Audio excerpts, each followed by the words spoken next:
All right, y'all. So funny stuff just coming out every single day in this industry now, right?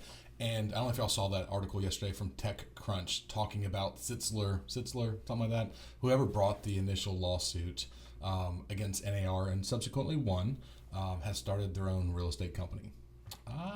It's kind of interesting to me, right? I'm not saying there's some big conspiracy. I don't have a tinfoil hat on, but there's a couple things I took from it that I thought were pretty ironic, right?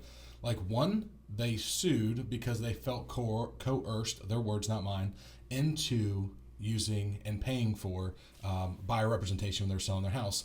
But that's a long stretch from going disgruntled homeowner into an actual owning a real estate brokerage, right? And it's kind of a full circle moment, if you ask me, because the actual startup company aims to profit from the changes that they help to bring about. So one, that's just weird to me.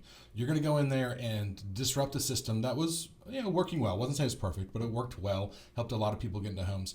And now he's going to start a company that's kind of flat fee, right? And the name of the company is like Landair, I think, or Landis. What is it called? Good gracious. I don't really know what it's called anymore. I can't think of it. But at the end of the day, they're going like a flat fee kind of model, and they're expecting agents to show up.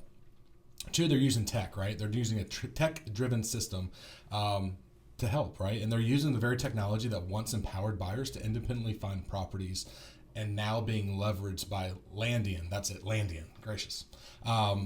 Like the mixture of land and guardian is what the thing said. But it's ironic that the tools made agents seem less necessary are now being used to offer those new types of real estate services, right? So they're saying, hey, you can come out here and pay a flat fee. I think it's like showing a house is like $49. And then writing an offer prep is $199. And you just say when you want it and the agent's going to show up and do it. But you only pay if you close. That's a lot of work to get somebody to show up. I'm not saying agents won't show up. I'm not saying that at all. But that's a lot of time, energy, and sacrifice to do that, right? So like, let's just say you're a tire kicker and you're like, yeah, part of my fun, instead of going down to the local park and watching pigeons fly or whatever, I just like to go pay agents to show houses. I'll make lowball offers and see what happens. And the interesting part is they have no skin in the game. The other part is the flat fee paradox, right? So why the flat fee model is like presented in a more affordable alternative to traditional kind of commissions, it's ironic that the startup still charges for services like home tours and offer prep, like I was talking about. The model aims to simplify costs, yet introduces a new layer of complexity, with an a la carte pricing. It's just a weird kind of setup, right? So why wouldn't you just charge flat fees and make money?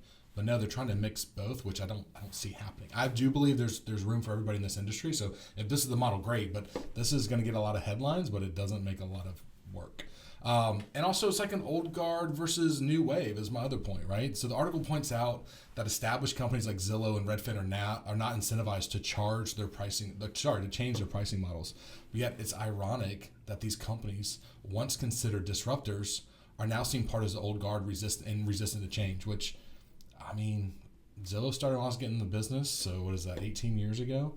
I don't think they're new, but I think they're still disruptors. But now they're considered the old guard, which is always interesting me. And then like the fifth point I want to point out is the cost of change. The startup claims that this protects buyers from paying exorbitant commissions, yet the irony lies in the fact that the buyers will still face significant cost. Albeit structured differently, it is going to be a cost. And the promise of savings may not be straightforward as it seems, given that the fees for individual services and the flat fee upon closing may be a little bit different. So I think this would be a good headline, right? It's not like this guy got a bunch of money to go start this company. It says in the article too that they're still using friends and family. They're not seeking startup costs yet, but like they do have a guy in there that sold a fintech company, a financial tech company a couple years ago. So it's a good headline kicker. And anything to worry about on my side. And I just think it's ironic as hell. Again, the law is the law. I respect the law, but it's also funny at the end of the day on how this thing is panning out.